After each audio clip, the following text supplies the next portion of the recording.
In the aftermath of the tragic death of Jason Arday, media reform has never been more important, and there is only one political party that seems willing to talk about it. Zack Polanski has set out his plans to take on the oligarchic media, which is severely needed. Polanski threw his weight behind the Media Sovereignty Act campaign in a speech at Green Gathering Festival in Chepstow, Wales, earlier this month. The petition promoted the Green Party of England and petition promoted, by the Green Party of England and Wales's leader, called on the government to pass a law to ban foreign and offshore ownership of UK media and enact a social media levy to distribute media ownership across society and fund independent, local and cooperative-owned media. It also backs new reforms to ensure all media in the UK are members of a statutory regulator, a call vociferously resisted by many publishers, and it would require think tanks to report who their funders are in real time. The campaign was founded by activist and former independent columnist Donica McCarthy. Turning his attention to the billionaire media, Zack criticised the billionaire media repeatedly, adding Britain needed a free press for a free country. Polanski told festival goers, Donica McCarthy is publishing something called the Media Sovereignty Act as a petition. It's basically saying billionaires should not be able to have a monopoly on our free press. He added, we need to push independent media like Byline Times, Novara Media, and, oh, would you look at that, Turn Left. Of course, it's really nice of Zack to give us a shout out. He didn't have to do that. He just did it because, he's lovely and we really appreciate it. So if you're watching this at any point, Zack, thank you very much from all of us here at Turn Left. It means the world to us. Whilst the biggest issue that faces humanity is the climate catastrophe, nothing can be done with our current media.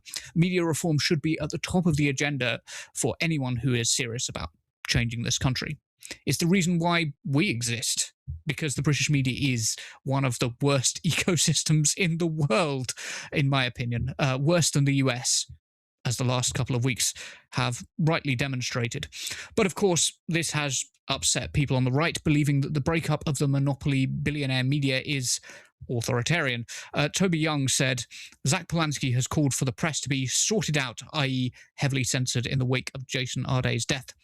But holding the powerful to account, including Polanski, is precisely what newspapers should be doing. I'm not sure that Zack Polanski counts as the powerful, but hey-ho, we obviously have different opinions on that. The Free Speech Union, which was founded by Toby Young, said, and Zack Polanski has doubled down on his demands for greater press regulation. He also doesn't appear to have much time for debate, or for people who hold opinions contrary to his own. I went on GB News a little while ago, and I was defending the position. Zack Polanski was, sorry, just pausing for a second. Zack Polanski had challenged Nigel Farage to a debate directly. I think the idea that Zack doesn't have much time for debate is nonsensical. Anyway, sorry, continuing the graphic. Apologies for that. Freedom of the press is a central pillar of our democratic society. The fact that the leader of a mainstream British political party is speaking in such forceful and ominous terms about restricting our press should concern us all. The mask has slipped. This is a full-throated endorsement of censorship. It is authoritarian, plain and simple, so the Free Speech Union said. Now, John Stuart Mill's critics used to say of his writings on liberty, that freedom was a lot like fire. It can be a negative or positive depending on the context. For example, what of Jason Arday's freedom of speech? Where was his right to be heard? Why object to tyranny.gov if you accept tyranny.com, which is a problem I think one could say of much of the rhetoric of the Free Speech Union, as it's called. The American, which calls itself an independent media organization, framed the story in a way that was rather telling. Green Party leader Zack Polanski has called for all media outlets to be state-approved. It's time we sorted out the press. Constant misinformation to protect their donors and fossil fuels is destroying lives and our planet. He has shared a petition that demands the government to introduce new regulatory reforms, including requiring all media in the UK to be members of a statutory regulator. Now, it's inaccurate to say that Zack is calling for all media outlets to be state-approved. This account is trying to make it sound like only certain media organizations, only certain media organizations can exist if the state allows them to, which is nonsense. The Telegraph, of course, didn't handle this particularly well either. Zack Polanski may be a clown, but he's also a threat to your freedom. Don't be fooled by the Green leader's imbecilic exterior. His war on right-wing misinformation reveals his true authoritarian nature. I, for one, am shocked that the corporate media opposes media regulation and the breakup of monopoly. Damien, it's true that there has been mass censorship from the government, people being arrested for holding signs, maybe, Palestine Action protesters. But there is also a need to deal with misinformation of the corporate media. What's your view on proposals and how such powers could be used? Yeah, well, just quite notable a couple of the things that came up just then, especially the likes of Toby Young weighing in and his Free Speech Union. That tweet I found hilarious because it looked like it had just been printed off of ChatGPT. There's so many AI tells in it. I can't say for sure if there was, but it says a lot when free speech is relying on AI to do the free speech bit for them. Yeah, I mean, I think what obviously Zack isn't calling for state ownership and state control of all media outlets. It's not become communism quite yet, but the fact is the media, or the mainstream media, has been allowed to mark its own homework for too bloody long. And I think the Jason Arday story that has dominated headlines here for ages, for weeks now, disgusting, is, says that, lays that out completely. I mean, Young saying that the media needs to be there to hold the powerful to account. And you mentioned that Zack, you don't think is necessarily the powerful. Well, Professor Jason Arday was hardly a public figure here, was he? Why was he having to be held to account for anything? Especially when you compare what he is alleged to have done to another professor from there, William O'Reilly, I believe the name was.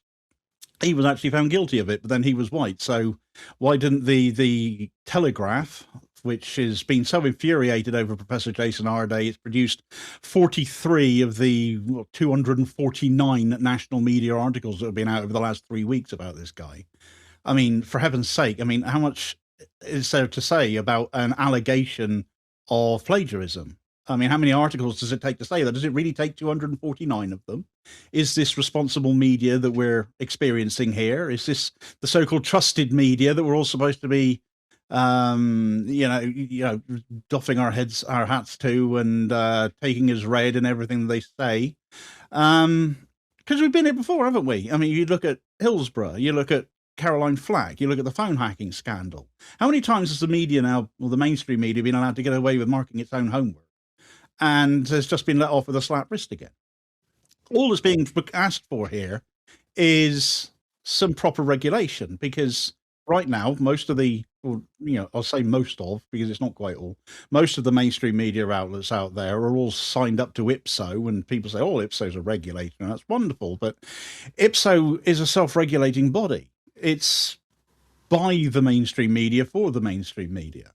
The Guardian is arguably worse, I would say, in some ways, because it's chosen not to be part of IPSO. It has its own system, and of course they've played a particular part in the story with Professor Jason Arday. So when you look at the likes of yourselves at Turn Left, it was lovely of Zack to give you a boost there. I'm sure you will give him the free memberships later to give out. But myself as well, we're impress regulated, and it's the only actual regulator out there that is an independent regulator signed up to levels of compliancy. Why is it that we're having a conversation off the back of Keir Starmer leaving power, Andy Burnham having come into it now, where we've got this consultation going on to the end of this month, there's 12 days left to go for people to have their say in it, on this green paper that they want to bring forward about trusted sources and promoting them more heavily on social media and giving them a boost above other outlets because they're trusted. Well, what makes them trusted? How is trusted being measured? Because if trust is being measured by who is regulated, then they're not trustworthy because they're regulating themselves.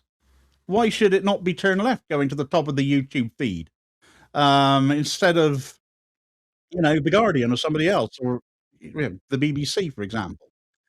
It's where's the measure of this going to be? So we need to have this conversation about how this goes ahead, what Zack is saying, how the regulation goes forward and what shape that would take. But it's got to, at the most basic level, require some actual regulation. When these outlets, these mainstream media outlets, which are so highly regarded, are not in fact properly regulated at all. I don't know about you, but I find so much of the conversation about this so surface level. Like the sort of like anything the government does is tyranny, and anything the press does is freedom. And I find that really, really kind of like surface level analysis that if you just do the tiniest bit of thinking about, it all just falls apart. I was fortunate enough recently to be able to sit on a panel with Nima Akram, the founder of News Corps, and Sangeeta Maiska at the Media Democracy Festival. So I had to do a load of research on this stuff. Sure. And it was interesting what I sort of like came across, because the conversation goes so much deeper. When it comes to media regulation and the way to do it, there's obviously big problems with the way the current setup is. The current setup is almost exclusively based around shareholder value, and in the attention economy, whoever can create the most sensationalist stories will often be the ones who make the most money, because that's where the eyeballs go, and therefore that's where the money goes. That's where the advertising money goes. But there is a academic called Julia Cage. She's a French-American academic who came up with a model that tries to deal with the idea of and balance the idea that the state needs to be involved to stop the oligarchs taking off with our media, but also the state recognizes that the state itself can be authoritarian. And the model she came up with is called a NPO, non-profit media organization. And basically the idea is the government creates the media organization, and there's two paths to donations. There's one path for large donors, and in return for large donations to the media media company, the donors get in return for large donations tax breaks, right? So it incentivizes those who, pay more money to, can pay large amounts of money to pay, and they get tax breaks. But what they don't get is voting rights. You only get voting rights from small donations, and those small donations are tracked so that the same people can't get extra voting rights, if that makes sense. Yeah. And therefore, small donors get voting rights and a say over how the media shapes up. And I guess the question I'd ask is, why is the conversation about this so surface level when we've got these sorts of ideas that we could be discussing, right? Why is it so surface level? And why is the UK media so uniquely bad? Yeah. Why is it so uniquely bad? I think a lot of it stems from how the media is cultivated, isn't it? I mean, you've got politicians and the media, they walk do hand in hand with each other, essentially. What you have very rich billionaire owners of a lot of these papers and these news groups, and of course the government will not tax the rich because they want to keep these media figures in their good, want to stay in their good books and the like. So obviously that's only one part of the whole dynamic between politics and big money, but it's one significant part of it, and it's why media regulation is fundamentally always been kicked back at, because at the end of the day, you've got very rich, very powerful people who can cause a lot of trouble for a government that they don't like, saying, well, no, I'm not going to back you if you go ahead with this. And so they don't, and it doesn't end up happening. But fundamentally, I mean, I rang off several instances a moment ago of the kind of disasters we've had in the press. Professor Jason Arday is just the latest example of why media as a whole cannot be left to not be regulated. It's mad that frankly it's still in this day and age is not regulated. It absolutely has to come in some way, shape or form to stop instances like this going on. How many more people have got to be driven out of their minds with this? How many times have the media got to be told this is what's going to happen? How many more examples are they going to be able to look back on saying, oh, we should have learned lessons from this? Because it never happens. You can end up with somebody else come in a position of power at a given paper, or a new owner comes in. And the talk of oligarchs is very interesting, given how many of them own newspaper interests in this country as well. And in the end, you just don't get anywhere. Nothing ends up actually changing. There's a few we promise we'll do better, and then it's just swept under the table until the next big media scandal blows up in their faces again. But how many more times is it going to be allowed to carry on like this? It's going round and round in circles, and it's harmful. It reminds me in that way a little bit of the just a tiny bit of the firearms debate in America, the debate around Second Amendment. It's like there is obviously, like, it obviously needs to be overhauled. But there's sort of like a lack of political will, even though I think there's a will among the general population. Like, the general population are not keen on the press